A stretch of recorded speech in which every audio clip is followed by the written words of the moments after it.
Whenever they're in pursuit, interceptors take their lives in their hands.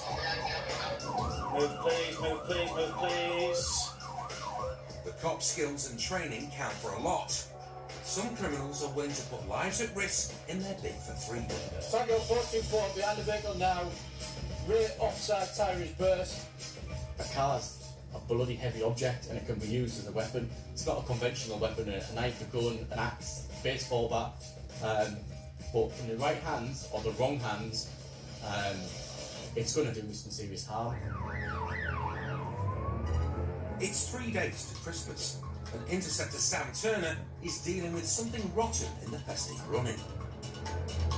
Earlier on today, there's been a robbery, quite a nasty robbery in Cleveland's police area, and there's a vehicle that's linked to that. A couple of Christmas criminals have robbed a woman's handbag and made off in a Ford Focus. Cops from across the county are racing to intercept. It's been sighted at the start of the shift over in Cleveland, and they've attempted to stop the vehicle. It's failed to stop. 5 miles ahead, 2 armed response vehicles are tailing the Ford. Glued to its bumper, Paul Faulkner and Anth Cairns guide other units to the runaway. The vehicle now, 266 including Paul Dixon. It's on the A66. As units close in, the fleeing car leads Falco and Cairnsey onto the A19 viaduct, a 100-foot-high bridge over the River Tees. At 80 miles an hour, the runaway pulls alongside and rams them. He tries again. Contact. A third ram seen from Falco's onboard camera has sickening consequences. That's it.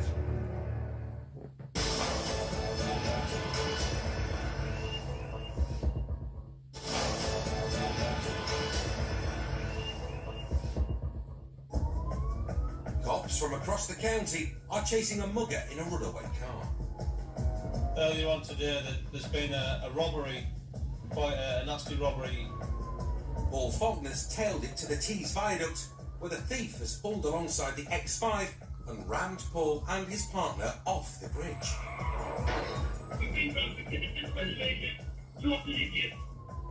Shit. He's rammed one of the police vehicles, which has hit the centre reservation, and the information I'm being given now is that 2 officers are injured.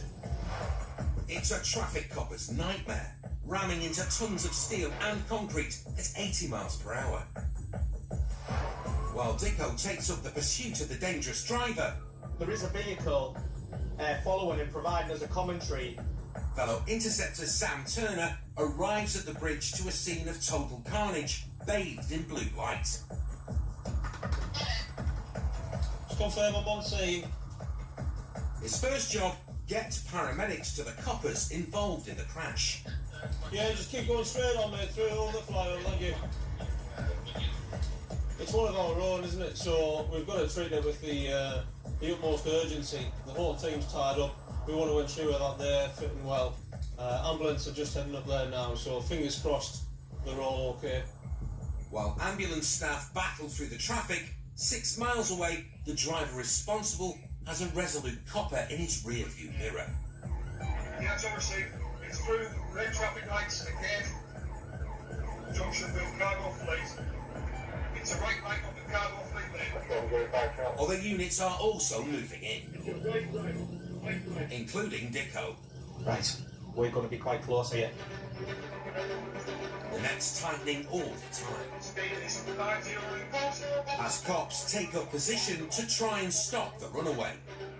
First exit, left hand, onto the road. The public gives the Ford a wide berth, blissfully unaware that its driver has just caused this. Rammed them, they hit the barrier, Falco's lost control because of it being rammed, hit the barrier, I mean the concrete's all split. Lee Wilson, a good friend of the driver and passenger of the wrecked X5, has arrived at the scene. The impact's ripped that from the structure, and it's what, 40 metres from where the impact was? It's about a 100-foot drop on the opposite side. This barrier's designed to keep things like HGVs on.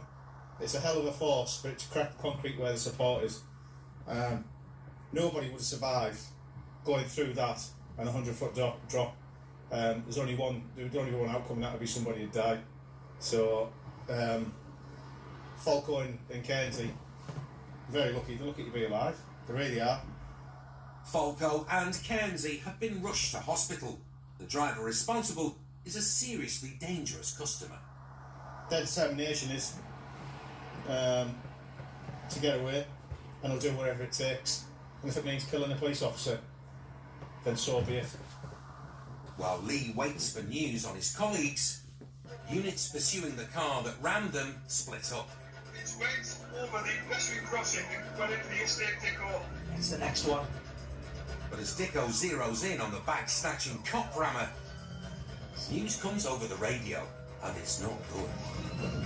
People abandoned Dicko. Vehicle's abandoned. Driver and passenger have decamped. Coppers and dogs flood the area. One suspect has been spotted in a garden. Interceptor Jimmy Greaves investigates.